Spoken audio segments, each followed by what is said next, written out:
Assalamualaikum warahmatullahi wabarakatuh. Salam sejahtera bagi kita semua. Shalom, Om Swastiastu, Namo Buddhaya, salam kebajikan. Yang terhormat, Kepala Kantor Bahasa Provinsi Kepulauan Bangka Belitung beserta jajaran. Yang saya hormati, para Dewan Juri yang arif dan bijaksana, serta para generasi muda sebagai generasi emas 2045.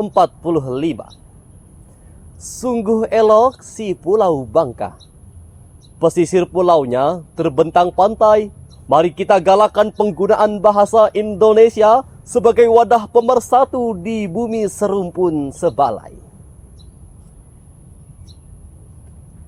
Puji syukur marilah kita panjatkan atas nikmat Allah Subhanahu wa taala yang telah menjadikan manusia berbangsa-bangsa dan bersuku-suku untuk saling mengenal dan bersatu. Salawat dan salam marilah kita lantunkan kepada baginda besar Nabi Muhammad sallallahu alaihi wasallam yang menjadi sosok teladan bagi kita semua. Saya Muhammad Rama Rizki menempuh pendidikan di Universitas Bangka Belitung.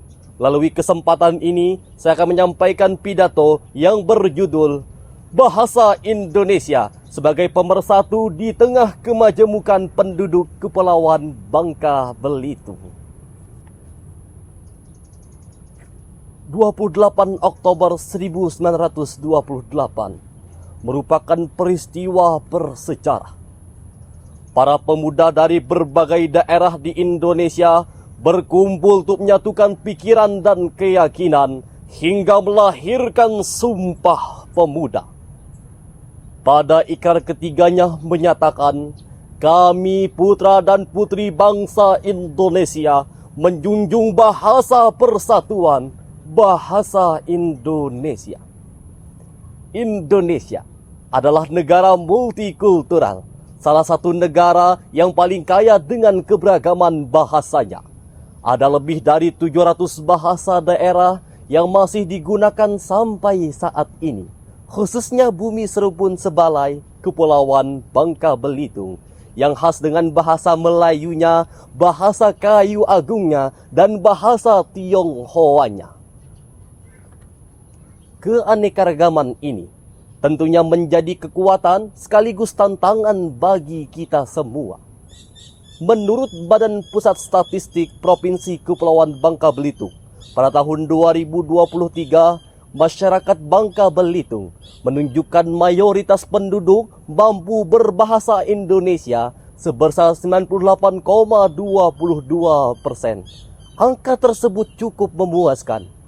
Namun sayangnya, di tengah presentasi yang cukup besar tersebut, ada beberapa masalah yang harus diperhatikan, seperti penggunaan kosakata yang belum baik, minimnya kesadaran menggunakan bahasa resmi di tempat kerja atau umum, menggabungkan bahasa daerah dengan bahasa Indonesia dalam satu kalimat, bahkan remaja-remaja zaman sekarang lebih tertarik terhadap bahasa gaul yang terkadang mengabaikan kata baku.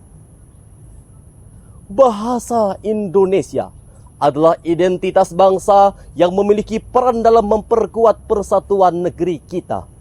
Bahasa Indonesia tidak hanya menjadi simbol persatuan, tetapi juga menjadi sarana komunikasi yang efektif di tengah kemajemukan masyarakat Kepulauan Bangka Belitung. Dengan menjunjung bahasa Indonesia, bukan berarti kita mengesampingkan bahasa daerah. Bahasa daerah di negeri ini tetap harus dilestarikan karena sebagai kekayaan budaya. Namun, bahasa Indonesia tetap menjadi hal yang paling penting sebagai jembatan penghubung berkomunikasi antar sesama tanpa membedakan etnis atau daerah. Selain itu, kita harus menyadari tentang pengutamaan bahasa Indonesia di tengah tantangan globalisasi. Berbagai pengaruh asing yang bisa menggaburkan jati diri bangsa mulai berwabah di Bangka Belitung. Jika terus dibiarkan, maka akan berisiko kehilangan identitas bangsa dan kebanggaan kita sebagai bangsa Indonesia, khususnya generasi muda kita. Lalu timbul pertanyaan, apa yang bisa kita lakukan? Sebagai mahasiswa, kita dapat melakukan perubahan kecil, seperti membuat program Hari Berbahasa Indonesia di sekolah, mengadakan festival bahasa bagi seluruh kalangan masyarakat Bangka Belitung, membuat program siaran di media sosial atau radio lokal tentang mengutamakan bahasa Indonesia berupa dialog, kuis maupun diskusi bersama. Dan yang paling penting adalah meningkatkan kesadaran bagi diri sendiri dan semua kalangan masyarakat Bangka Belitung untuk menggunakan bahasa Indonesia dalam kehidupan sehari-hari, baik di rumah, sekolah, kantor, pasar, dan tempat umum lainnya. Oleh karena itu, dengan semangat Sumpah Pemuda dan sila ketiga Pancasila di bulan bahasa dan sastra ini, saya mengajak seluruh mahasiswa generasi muda Kepulauan Bangka Belitung sebagai generasi yang akan menjadi generasi emas 2045 dalam mewujudkan Indonesia maju untuk menjunjung tinggi bahasa Indonesia, memeliharanya sebagai bahasa identitas dan menggunakannya dengan penuh kebanggaan. Mari bersama-sama kita jaga persatuan di Kepulauan Bangka Belitung melalui bahasa yang menyatukan kita semua, bahasa Indonesia. Utamakan bahasa Indonesia, lestarikan bahasa daerah, kuasai bahasa asing. Bahasa Indonesia, kunci membangun peradaban. Demikian yang dapat saya sampaikan. Jika terdapat salah kata, mohon dimaafkan. Wassalamualaikum warahmatullahi wabarakatuh.